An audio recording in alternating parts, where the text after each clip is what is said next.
처칠은 자기를 불러서 졸업사 연설을 부탁했더니 가서 졸업하는 아이들에게 네버 기브업, 절대로 포기하지 말아라 라는 말을 3마디 외치고 내려옵니다.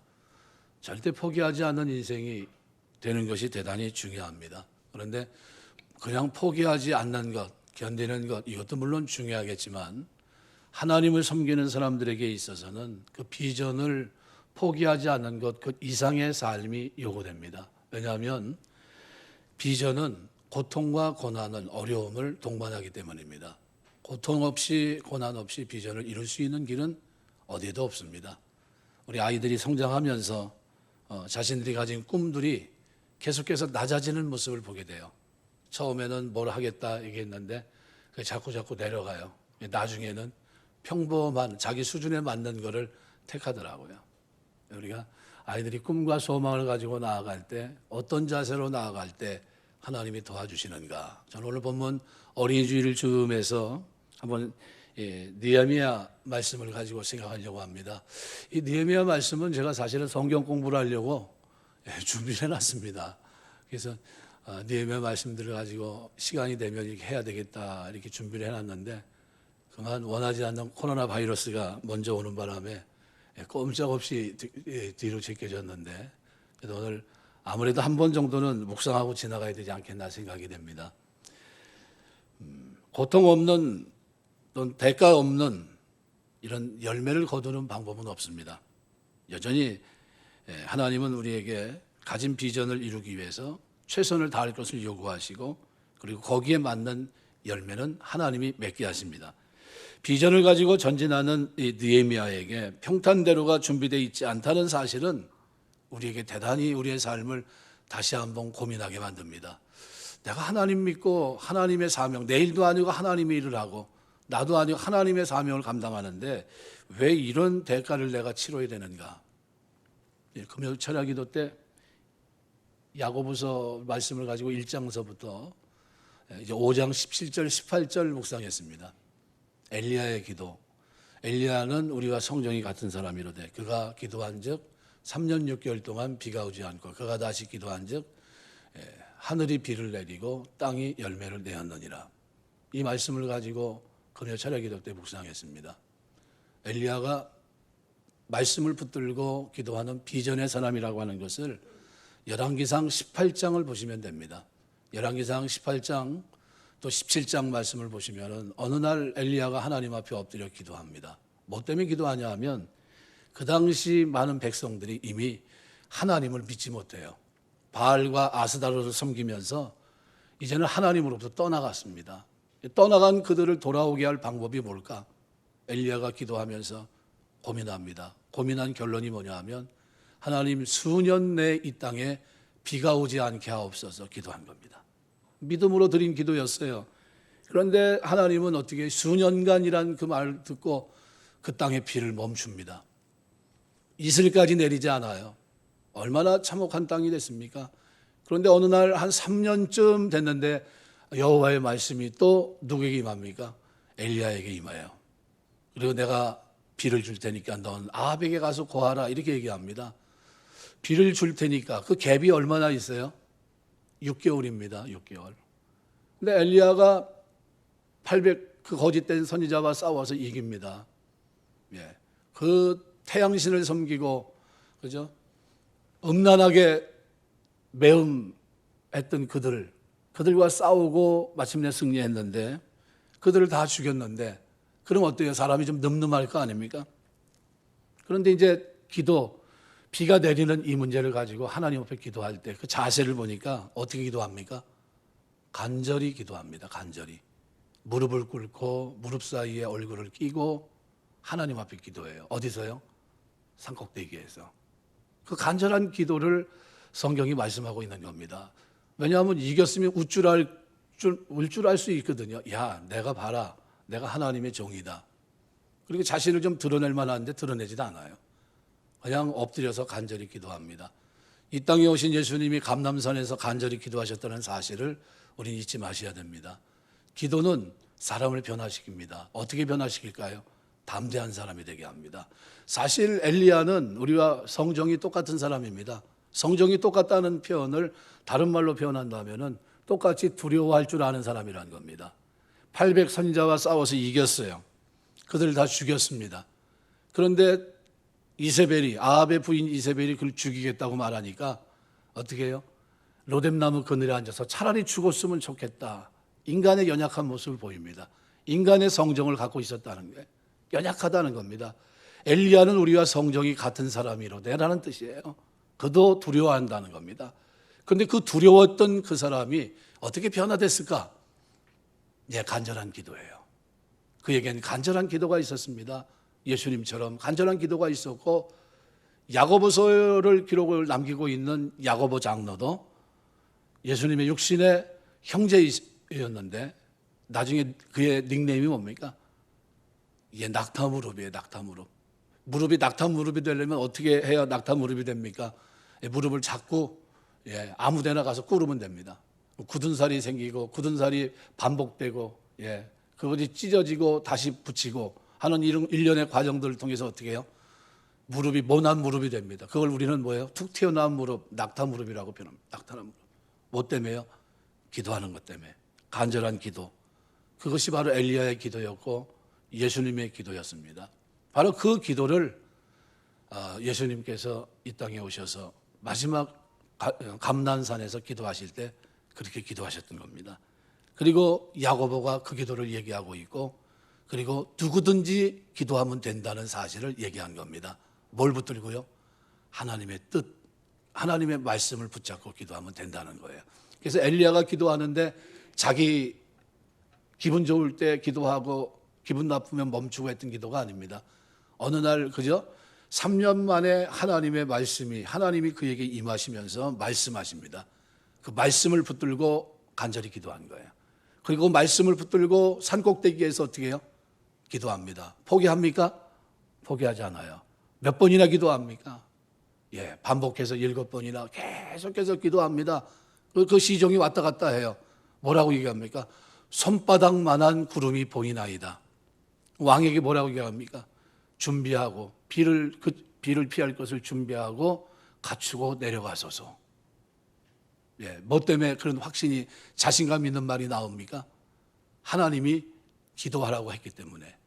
그런 담대함, 그죠? 하나님의 뜻을 이루는 형통함, 그게 뭐와 연관이 되어 있습니까? 기도와 연관이 되어 있어요.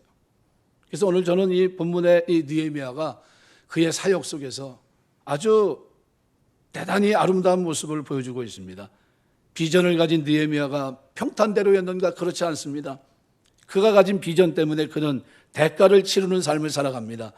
느헤미야 6장 1절 2절 보면, 산발락과 도비아바 아라비아 사람 게셈과 그 나머지 우리의 원수들이 내가 성벽을 건축하여 허물어진 틈을 남기지 아니하였다함을 들었는데 그때는 내가 아직 성문의 문짝을 달지 못한 때였더라. 산발락과 게셈이 내게 사람을 보내 이르기를, 오라 우리가 어느 평지 한 촌에서 서로 만나자 하니 실상은 나를 해하고자 함이니라. 지금 느헤미야는 586년 바벨론에서 멸망한, 느부갓네살에서 멸망하지 않았습니까? 그리고 포로 생활을 끝내고 돌아왔는데, 돌아왔으면 제일 먼저 뭐부터 해야 돼요? 성전 건축부터 했어야 되는데, 왜요? 이스라엘의 정체성은 하나님 앞에 있기 때문에. 그런데 성전 건축이 지금 몇 년째 미뤄지고 있습니까? 140년째 미뤄지고 있어요. 이 문제를 해결해야 되겠다는 거예요. 이 문제를 해결하고 나가려고 하는데 지금 어때요? 기득권, 돌아와서 140년 동안 기득권을 가지고 있던 종교인들, 기득권을 가지고 있었던 기도의 사람들, 이런 사람들이 오히려 방해가 됩니다. 그래서 결국은 고민합니다. 고민해요. 근데 고민하지만 고민으로 끝나지 않아요. 죽이려고 그럽니다. 그래서 산발락 도비아가 느헤미야를 죽이려고 음모를 꾸며요. 그리고 만나려고 하는 장소가 어디입니까? 바로 거기 오노 평지로 오라는 겁니다. 그런데 이 느헤미야는 어떤 사람입니까? 기도의 사람. 어떤 기도요? 간절한 기도의 사람이에요. 그래서 이 사람이 하나님 앞에 하나님의 일들을 감당하는 모습을 우리가 볼 수 있게 되는데, 바로 느헤미야 4장에 보시면은 4절 5절에 이렇게 표현합니다. 우리 하나님이여 들으시옵소서. 우리가 업신여기를 당하나이다. 원하건대 그들이 욕하는 것을 자기들의 머리에 돌리사 노략거리가 되어 이방에 사로잡히게 하시고 주 앞에서 그들의 악을 덮어 두지 마시며 그들의 죄를 더 말하지 마옵소서. 그들이 건축하는 자 앞에서 주를 노하시게 하였음이니이다 하고 뭐 하고 있습니까? 여러 가지로 방해하고 있는 사람들이 있는데 기도하고 있어요. 하나님, 이거 이렇게 돼서는 안 됩니다. 내가 이 문제를 해결하려고 하는데 지금 이 문제 하나님께서 도와주셔야 됩니다. 간절히 기도합니다. 그런데 기도하는 중에 하나님께서 무슨 은혜를 주셨을까요? 덥석 가지 못하게 하신 거예요. 그래서 어떻게 합니까? 오늘 본문에 보니까 바로 6장에 그들을 부른 것은 뭐예요? 실상은 나를 해하고자 함이라. 느헤미야만 죽이면 되겠다. 저 사람을 빨리 죽이자. 그래서 그를 어떻게 해요? 오라고 한 겁니다. 편지를 몇 번이나 보냈냐 하면 4번이나 똑같이 보냈어요. 근데 5번째 또 5절에 보면 산발락이 5번째 그 종자의 손에 봉하지 않은 편지를 들려 내게 보냈는데, 봉하지 않은 편지는 윗사람이 아랫사람에게 보낼 때 보통 그렇게 보냅니다. 봉한 편지를 보통 아랫사람이 윗사람한테 보낼 때 그렇게 보내고, 이 봉하지 않은 이 편지를 보냈다는 이 5번째 이걸 보냈다는 건 뭡니까? 집요한 거예요. 그러니까 안 되니까 나중에는 어떻게 합니까? 한 걸음 더 나가요. 그래서 5절 6절에 보시면 산발락이 5번째 종자의 손에 봉하지 않은 편지를 들려 보냈는데 그 글에 이르기를 이방 중에서 소문이 있고 가스무도 말하기를 너와 유다 사람들이 모반을 하여 성벽을 건축한다 하나니 내가 그 말과 같이 왕이 되려 하는도다. 천부당 만부당한 말이죠. 지금 뭐야? 무너졌던 성벽을 재건하고 하나님 앞에 예배를 회복하려고 하는데 이걸 엉뚱하게 어떻게 해요? 모함을 하는 겁니다. 얼마나 힘들었겠습니까? 또 10절 같은 데를 보시면 이후에 무에데벨의 손자 들리야 아들 스마야가 두음을 전하기로 내가 그 집에 가니 그가 이르기를 그들이 너를 죽이러 올 터이니 우리가 하나님의 전으로 가서 외소 안에 머물고 그 문을 닫자 저들이 반드시 밤에 와서 너를 죽이리라. 얼마나 안타까우냐 하면 느헤미야 가장 가까운 친구로부터 또 배반의 소리를 듣게 됩니다. 여기 기록되어 있는 스마야는 3대째 예언하는 집이에요. 이 정도면 믿을만하지 않습니까? 그리고 친구예요. 그런데 그가 어느 날 느닷없이 하는 얘기가 뭐냐 하면 가장 거룩한 곳에, 법궤를 모신 곳에 들어가자는 거예요. 성전 안에 들어가자는 겁니다. 이건 제사장만 들어갈 수 있는 그곳에 들어가자고 얘기합니다. 이게 뭐 말이 됩니까? 얼마나 참담한 광경입니까?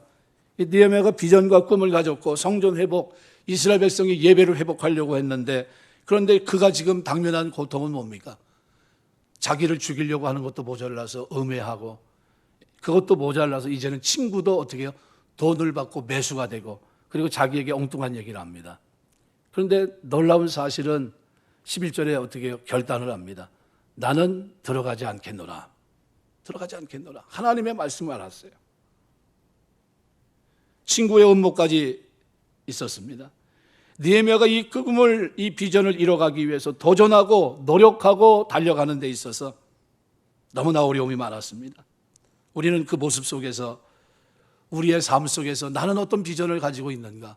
나는 이 비전을 이루려고 할 때 어떤 자세를 가지고 비전을 이루어야 되는가? 하는 이것을 우리가 오늘 본문을 통해서 배우고 깨달아야 될 줄 믿습니다. 비전은 고통을 반드시 수반합니다. 그냥 이루어지는 게 하나도 없어요. 다이아몬드, 여러분이 결혼할 때 좀 형편이 좋은 사람들은 다이아몬드, 그렇지 못한 사람들은 금 이렇게 해가지고 이제 가락지를 이렇게 해서 보통 낄 때가 많은데 보석 중에 가장 귀한 게 다이아몬드 아닙니까? 몇 캐럿짜리냐 뭐 이걸 그러면서 부에 가늠하기도 하겠는데 다이아몬드는 수천 년 동안 세월 땅의 지압 그리고 뜨거운 열기를 견딥니다. 총 150파운드의 압력과 섭씨 2700도 열기에 가해져서 다이아몬드가 만들어집니다. 똑같은 수시라고 하는 결정체입니다. 근데 하나님은 우리 인생을 비전을 가지고 이룰 수 있는 다이아몬드가 되게 하십니다. 그래서 우리 인생은 때로는 내가 원하지 않는 압력, 내가 원하지 않는 열기 속에 빠지게 돼요. 우리가 이러한 일을 만날 때 우리 눈으로 그 현실을 보면 뭐 너무나 참담해요. 고통스럽습니다. 나를 돕는 사람이 하나도 없는 것 같아요. 그런데 하나님은 더 영광스럽고 찬란한 삶을 우리에게 만들고 계시다는 사실을 우리가 기억하셔야 됩니다. 연단은 우리를 다이아몬드로 만들려는 하나님의 도구입니다. 그래서 우리의 삶에는 주 안에 있기 때문에 오는 고난, 환난, 말할 수 없는 어려움이 있습니다. 욥의 환난과 고통을 어떻게 몇 마디 말로 우리가 다 이해할 수 있겠습니까? 오직 하나님만 아십니다. 욥기 23장 10절 기록한 대로 나의 가는 길은 오직 그가 하시나니 그가 나를 단련하신 후에는 내가 정금같이 나오리라. 네, 자기도 몰라요. 하나님이 정한 그 시간, 만든 그 순간, 다이아몬드로 만들든 정금으로 만들든 만들고 난 후에 난다는 거예요. 하나님 우리를 만드시는 줄 믿습니다. 그 선하심으로 우리를 빚어가세요. 암석이 풍화작용으로 부서진 것이 흙입니다. 이 가운데 미립자가 비로적 균일한 게 뭉쳐져 있는 것을 우리는 점토라고 합니다. 점토를 이겨 형태를 또 말린 후에 불에 구우면 토기가 됩니다. 현대 기와 벽돌도 여기 토기에 속합니다.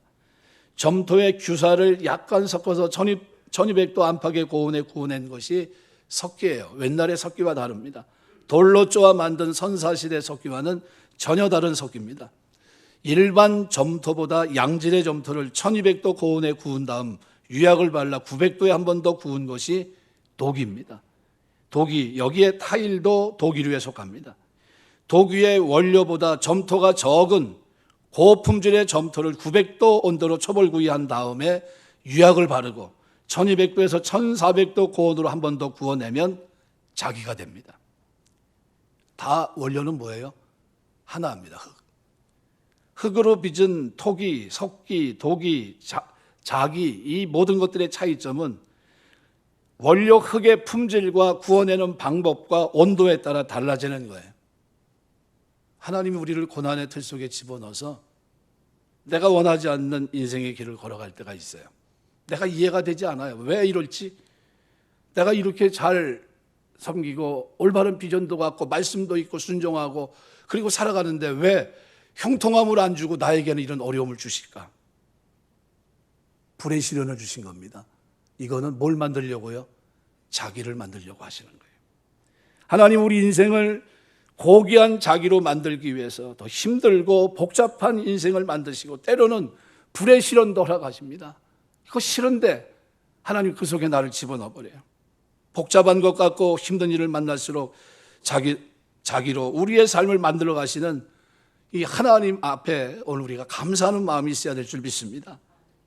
이제 성벽을 쌓는데 문을 닫는 거, 문 여닫이 닫는 이 문만 다루면 돼요. 그런데 느헤미야 앞에 닥친 문제는 너무나도 엄청납니다. 그럼 어떻게 풀어갈까요? 그가 오늘 문제를 풀어가는 장면이 오늘 3절부터 기록이 되어 있습니다. 내가 곧 그들에게 사자를 보내 이르기를 내가 이제 큰 역사를 하니 내려가지 못하겠노라. 어찌하여 역사를 중지하게 하고 너희에게로 내려가겠느냐. 비전의 사람은 아까 얘기했지만 네버 기브업입니다. 절대 포기하지 말아야 돼요. 하나님이 우리에게 주신 비전 여러분 쉽게 포기하지 않게 되시길 주의 이름으로 축원합니다. 제가 목사가 되겠다는 비전을 포기하고 난 후에 죽었다 살아났어요. 예, 다시 한번 기회를 주시면 남은 생에는 그 길 가겠습니다. 그리고 지금까지예요. 네. 그 이후로 제가 신학 갔습니다. 하나님 부름을 받고 하나님 앞에 가진 비전은 꺾지 않게 되시길 주의 이름으로 축원합니다. 우리 어머니가 목사님 사모님이 됐어야 되는데 그 비전을 꺾었어요. 왜냐하면 그때 당시 목사님들이 얼마나 힘듭니까? 아주 시세상 말로 그냥 그때 우리 그 목사님 한 분이 그렇게 얘기하더라고요. 소똥에서 콩이 있으면 그것까지 먹었던 시대가 있었다고 얘기를 하더라고요. 근데 우리가 들을 때도 에이 설마 그랬냐고. 그랬는데 우리 어머니 시대는 어땠을까요? 그런 시대였습니다. 그러니까 목사님이 되시니까 하면 그 당시는 뭐가 보장되어 있냐면 고생이 보장되어 있었던 겁니다. 그 고생이 보장되어 있으니까 그 길을 가지 않고 다른 길을 간 거예요. 다른 분 이렇게 결혼해서 이제 살았는데 너무 힘드니까 그렇게 신앙생활을 했던 그것이 시집 가면서 어떻게 해요? 자유로울 줄 알았는데 시집 갔더니 제사가 있고 시집 갔더니 별의별 일이 다 생기는 거예요. 너무 힘드니까 하나님 앞에 기도했어요. 하나님 이게 사는 게 아닙니다. 하나님 앞에 다시 돌아갑니다. 좀 살려주십시오. 그리고 기도하러 올라가다가 진짜 개인적으로 개인 음성, 하나님 음성을 들었어요. 내가 죽은 하나님이지 않느냐. 이 말을 듣고 그날 이후로 깨집니다. 그리고 지금까지 뭐 성전에 가서 기도하지 마십시오. 뭐 몸 조심하십시오. 이거 소용없어요. 하루에 3번 정해놓고 하나님 앞에 올라가서 기도해요. 목숨 걸고. 왜요? 누구 확인하고 나니까요. 살아계신 하나님. 그 하나님이 살아계시다는 걸 확인하고 나니까 그 다음서부터 기도하는 것을 멈추지 않아요. 집에 있든 어디 있든 그 외할머니가 보여줬던 그대로 살아갑니다. 그 길을 걸어가시고. 이 3절 말씀에 기록한 그대로 내려가지 않겠다, 중지하지 않겠다는 거예요. 첫 번째로 이 느헤미야는 문제에 흔들리지 않았어요. 문제에 좌우되지 않았다는 겁니다. 그런 문제를 보지 않고 누굴 봤어요? 하나님을 봤어요. 하나님. 그의 문제 시선을 거기에 자기의 눈을 고정시키지 않고 어디에 고정시켰습니까? 살아계신 하나님, 나를 부르신 하나님, 나를 선자 세운 그 하나님께 시선을 둡니다. 그는 하나님의 뜻을 끝까지 이루고자 노력합니다. 그런데 우리는 좀 달라요. 문제가 생기면 느헤미야와 달리 흔들립니다. 죽인데 저렇게 하면 죽는데 그럼 어떻게 해요? 포기합니다. 죽으면 안 되지. 프로스포츠 운동선수들을 이렇게 보면 나름대로 매력이 있습니다. 그 사람들이 폼이 참 멋있어요. 성적 이런 건 잘 모르겠습니다. 그런데 그 폼을 배운 사람들은 진짜 성적도 잘 나와요. 사격이나 탁구나 골프나 테니스나 다 똑같아요. 가면 제일 먼저 하는 게 뭡니까? 자세예요, 자세. 예. 공을 치는 게 아니라 뭐부터 배웁니까? 자세부터 배워요. 어떤 사람은 자세를 1년씩 배웁니다. 근데 우리가 볼 때는 에휴, 참, 무슨 너무 자세를 저렇게 많이 배우나 그러는데 그게 몸에 딱 익으면 어떻게 돼요? 상상한 이상으로 아름다운 자기가 기대했던 것 이상의 결과를 얻습니다. 자세를 유지하면서 흔들리지 않아야 좋은 결과를 얻습니다. 우리가 하나님의 백성, 거룩한 성도가 됐다는 이 사실을 잊지 않게 되시길 주의 이름으로 축원합니다. 그리스도 안에 구속받은 하나님의 자녀가 됐다는 이 사실, 나에게 하나님이 사명을 주셨고 땅 끝까지로 복음의 증인되라고 하는 사명을 주셨고 이 땅에서 아무리 힘들고 고단해도 놓지 말아야 될 이 사명이 우리에게 있다는 사실을 잊지 마셔야 돼요. 달란트 비유를 통해서 이 땅에서 나에게 준 달란트가 그것이 끝이 아니라 5달란트, 2달란트, 1달란트가 되었든 간에 그걸 가지고 하나님이 원하는 일을 위해서 달려가야 된다는 사실을 잊지 마셔야 돼요. 이게 하나님 앞에서 우리 흔들리지 않는 자세예요. 어떤 일이 있어도 놓지 말아야 돼요. 놓지 말아야 돼요. 나는 못합니다. 못하겠습니다. 그런데 놀라운 사실은 이 일들이 다 뭘 얘기합니까? 두렵게 했던 겁니다. 두렵게. 그런데 이 두려움을 이기는 방법은 뭡니까? 한 가지 방법밖에 없어요. 기도하는 거. 두 번째로 이 느헤미야는 10절 11절 말씀해 보니까 하나님의 말씀의 원리가 그에게 있었습니다. 특별히 11절에 내가 이르기를 나 같은 자가 어찌 도망하며 나 같은 몸이면 누가 와소에 들어가서 생명을 보존하겠느냐. 나는 들어가지 않겠노라. 죽더라도 성전 안에 들어가지 않겠다는 겁니다. 여기서 하나님 원리대로 행하는 느헤미야의 모습을 볼 수 있습니다. 제사장이 아니면 성전 안에 들어갈 수 없습니다. 이것은 하나님의 원리입니다. 이 말씀의 원리를 포기하지 않았습니다. 우리는 인간적인 모습 생각 때문에 하나님의 원리를 가볍게 여길 수 있습니다. 친구가 지금 어떤 친구입니까? 자기의 가장 절친한 친구예요. 친구가 뭐라고 얘기합니까? 생각해 주는 말을 합니다. 나 있는 곳에 내가 너를 숨겨줄게. 들어가자. 나 있는 곳에 너를 숨겨줄게. 나를 위하는 것 같은데 사실은 뭡니까? 나를 죽이는 말이에요. 하나님의 원리, 말씀의 원리를 가볍게 여기지 않게 되시길 주의 이름으로 축원합니다. 하나님의 일은 하나님의 방법으로 말씀의 원리대로 해야 됩니다. 그래서 민수기 18장 7절 보면 거기 가까이 하는 외인은 죽이울지니라. 역대하 26장 16절에서 21절 보시면 우시야 왕이 나옵니다. 우시야 왕이 하나님의 전에 들어갔을 때 하나님께서는 그를 어떻게 해요? 문둥병이 걸리게 하십니다. 평생 문둥병으로 살게 하세요. 우시야 왕이 몇 나라를 좀 정복하고 좀 교만해졌어요. 그러니까 제사장이 해야 될 일을 어떻게 해요? 집어쳐버리라고 하고 자기가 들어갑니다. 근데 어떻게 됐습니까? 하나님이 심판하세요. 사울왕은 어떻습니까? 초대왕 이스라엘의 사울왕도 마찬가지예요. 전쟁 나간다고 하면서 누가 오질 않으니까 사무엘 선지자가 늦게 오니까 자기가 제사를 드려요. 그리고 가서 하나님 말씀하셨어요. 그래서 사무엘상 13장 8절에서 15절 말씀 같은 데를 보시면 뭐라고 얘기합니까? 진멸하라 그랬어요. 진멸하라. 아말렉을 진멸하라. 그런데 어떻게 합니까? 왕도 살리고 우양가축도 다 살려놔요. 사무엘이 짐승의 소리가 들리니까 물어봅니다. 아니 이게 무슨 소리입니까? 그랬더니 왕이여 전쟁에서 이겼는데 그 전리품 중에 좋은 것은 하나님께 제사 드리려고 내가 다로 뽑아놨나이다. 그때 사무엘의 얘기가 뭡니까? 왕이 하나님의 말씀을 버렸으므로 하나님도 왕을 버려 이스라엘 왕이 되지 못하게 하셨나이다. 그걸 끌어내립니다. 그리고 몇 년간이요? 10년간 미친 사람이 돼요. 시기심에 다윗을 쫓아다니고 그러다가 어느 날 하나님이 정한 때가 돼서 전쟁에 나가서 어떻게 해요?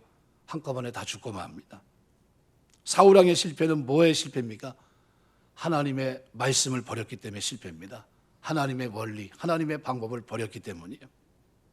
처음에 그는 겸손한 사람이었지만 그러나 나중에 그는 하나님 앞에서 겸손한 사람이 아니었습니다. 모세는 조국과 민족을 향한 뜨거운 심장을 가지고 있었고 이스라엘 백성들에게 다가갑니다.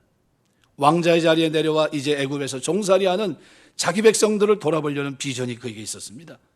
하지만 그는 사람을 죽이고 도망자의 신세가 되고 맙니다.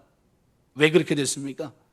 그는 꿈과 비전은 있었지만 하나님의 일을 자기의 방법으로 하려고 했습니다. 하나님의 방법이 아니라 자기의 방법으로 그 꿈과 비전을 이루려고 했어요. 하나님은 어떤 계획을 갖고 있었습니까?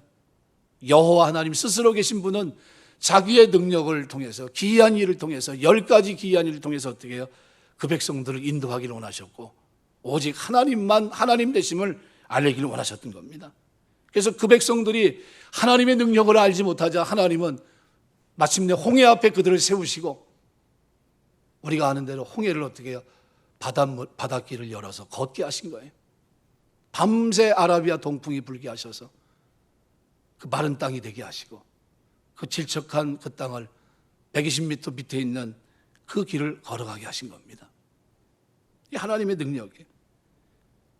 하나님은 하나님의 방법으로 여호와 하나님의 능력으로 그 백성을 인도하기를 원하셨습니다.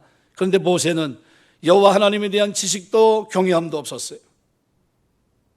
하나님의 일은 하나님의 방법으로 하나님의 말씀 앞에 순종하고 하는 겁니다. 그래서 엘리야가 기도할 때 뭘 붙들고 기도했어요?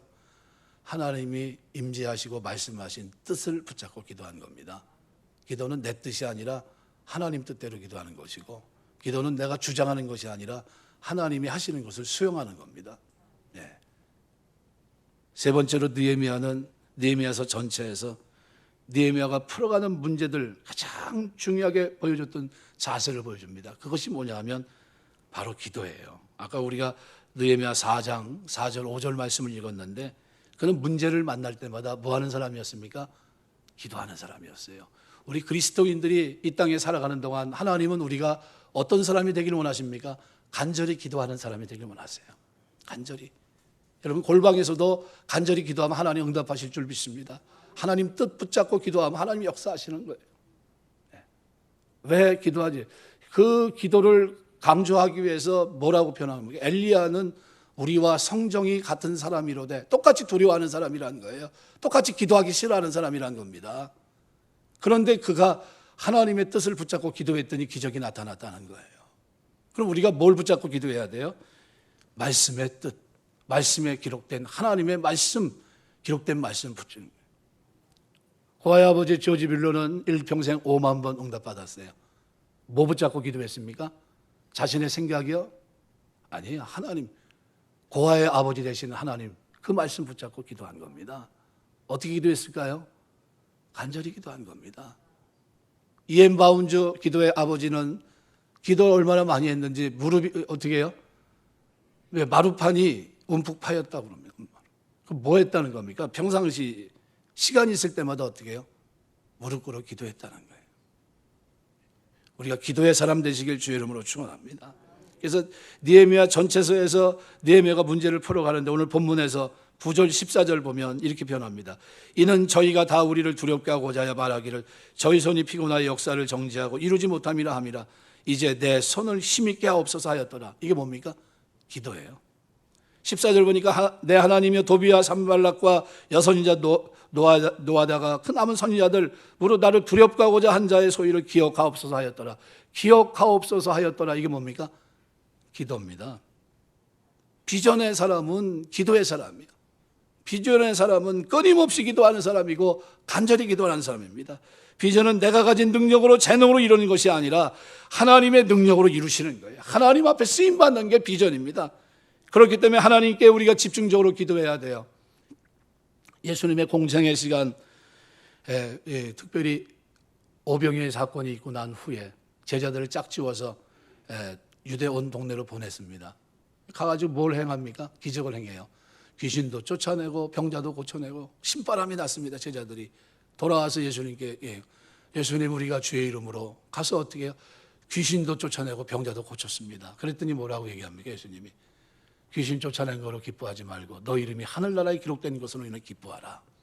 그랬어요. 그리고 난 후 며칠 있다 변화산 사건이 있습니다. 베드로 요한을 데리고서 올라갔어요. 그리고 혼연히 변화된 모습을 보는데 밑에서는 어떤 일이 있었습니까? 한 귀신 들린 아이를 아버지가 데리고 왔는데 제자들이 고치지 못한 거예요. 근데 예수님이 내려왔더니 뭐라고 얘기합니까?